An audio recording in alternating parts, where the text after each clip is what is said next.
Have you ever had something happen to you and at the time you thought that's the worst thing that could ever have happened?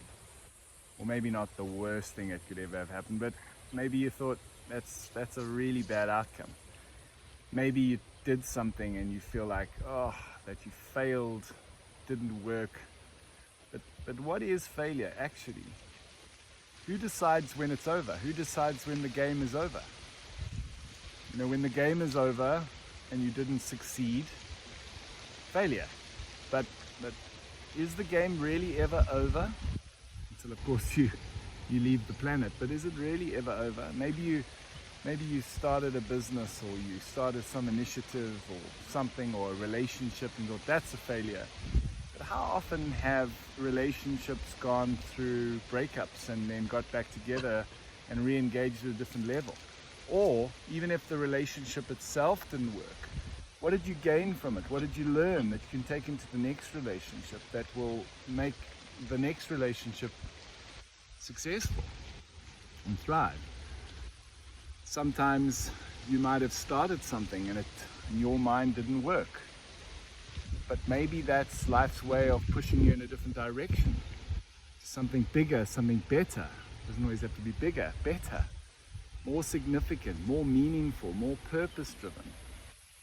I think too often we come from our own limited perspective of what we think is the best outcome.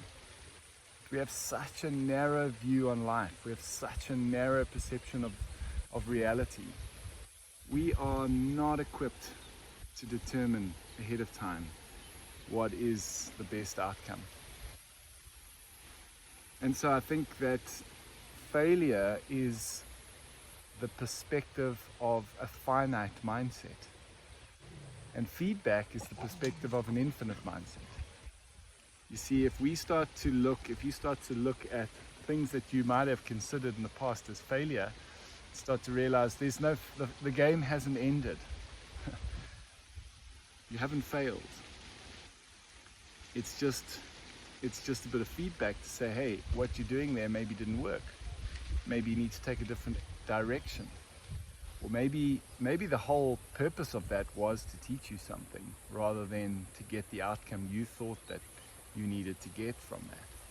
So it might be a relationship, it might be a business, it might be an initiative, it could be anything. When is it that you consider it to be a failure? And if you do consider it to be a failure, when did you decide that was the finish line?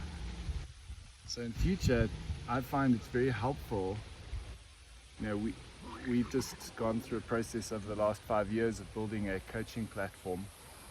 And recently we just decided that it's time to bring this thing to a close, because it hasn't worked out in the way that we wanted it to work out. But the beautiful thing is that this is not a failure, because it's channeled our attention and energy and focus in a different direction that feels so much more right for us. And there was a moment where I thought, okay, well, that failed. And then I started to step back and thought, hold on a second.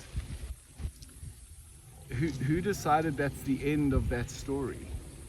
It's just the end of the first chapter of the story. The story continues, and it's continuing in a different direction. And the learnings, and that led me to then ask, okay, so what did that chapter, how did that chapter serve me? What did I learn from that? What have I learned from that? How did it equip me? What are the things I'll do differently because of the experiences I had there? And how has it strengthened me and equipped me with skills and knowledge and tools and insights that will help me to be more successful going forward? However that might unfold, and however that might look. So rather than think of something as a failure, think about it as feedback. And when you think about it as feedback, that invites you to ask a question. What is this here to teach me? How am I here to learn from this? What is this here to equip me with? How is this here to serve me? What is this telling me? What direction do I need to go in? And these kind of questions are much more helpful because they embody that infinite mindset rather than falling in a heap and going, I failed. And then what we do is we carry that failure mindset into the next thing, because it's baggage that we take, that we constantly think back and go, well, I failed last time, so who's to say this is going to be a success? Instead of saying, hey, I got some great feedback around what didn't work, and because of that feedback, I'm more equipped to make this successful. Or, I got some great feedback that helped me learn something new, helped me grow in a new way, or helped me take a different direction that's going to serve me going forward. It's a far better mindset to have. So there is no failure, there's only feedback. Failure is a finite mindset concept, and feedback is an infinite mindset.